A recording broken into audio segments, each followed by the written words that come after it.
रसोई में अंकिता चाय बना रही होती है। तभी सास बाहर से घूमकर घर के अंदर आती है और सीधा रसोई की तरफ बढ़ती है। अंकिता उन्हें देखते ही पूछती है, आ गई माँ जी आप? सास हल्की मुस्कान के साथ कहती है, हाँ बेटा आ गई, निपट गया तेरा सारा काम? अंकिता थोड़ा थकी हुई आवाज में जवाब देती है, नहीं माँ जी अभी तो काफी काम बाकी है, कर रही हूँ। सास आगे बढ़कर कहती है, चल चाय मैं बना देती हूँ, तू ये बर्तन साफ कर ले। अंकिता कुछ कहती उससे पहले ही सास चाय बनाने लगती है और वह चुपचाप बर्तन साफ करने लगती है। थोड़ी देर बाद अंकिता डस्टिंग कर रही होती है। तभी सास फिर उसके पास आकर पूछती है, क्या कर रही है बेटा? माँ जी डस्टिंग कर रही हूँ। सास उसके हाथ से कपड़ा लेते हुए कहती है, ला दे, ये काम तो मैं भी कर दूंगी, तू ऊपर छत पर जा, कपड़े सूख गए होंगे उतार ला। अंकिता बिना कुछ बोले छत पर चली जाती है। कुछ देर बाद वह सूखे कपड़े लेकर नीचे आती है। सास पूछती है, उतार लाई बेटा? हाँ माँ जी उतार लाई। सास कपड़े लेते हुए कहती है, ला ये मुझे दे दे, मैं बैठी बैठी प्रेस कर दूंगी, तू बाकी का काम खत्म कर ले फिर आराम कर लेना। अंकिता कुछ पल चुप रहती है, फिर धीरे से पूछती है, माँ जी एक बात पूछूं? पूछ बेटा। दुनिया की सासें तो बहुओं को इतना दुखी रखती हैं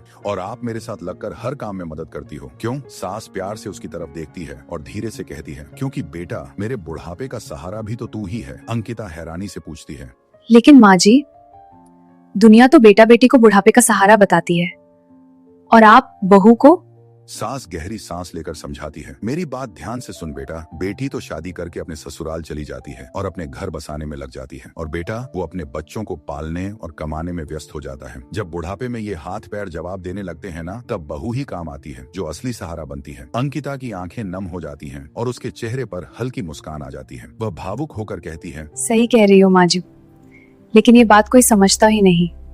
अगर हर कोई ये समझ जाए तो किसी की बहन बेटी कभी दुखी ना हो। सास भी हल्की मुस्कान के साथ कहती है, हाँ बेटा बस यही बात लोग समझ नहीं पाते, असल मायनों में बहू ही बुढ़ापे का असली सहारा होती है और जैसा व्यवहार सास बहू के साथ करती है वैसा ही उसका बुढ़ापा तय करता है। आप बताइए क्या सास की बातों में सच्चाई है? अपनी राय हमें कमेंट में जरूर बताएं। वीडियो पसंद आया हो तो एक दिल जरूर भेजें और ऐसी ही कहानियों के लिए चैनल को सब्सक्राइब करें। प्रेम से बोलो हर हर महादेव।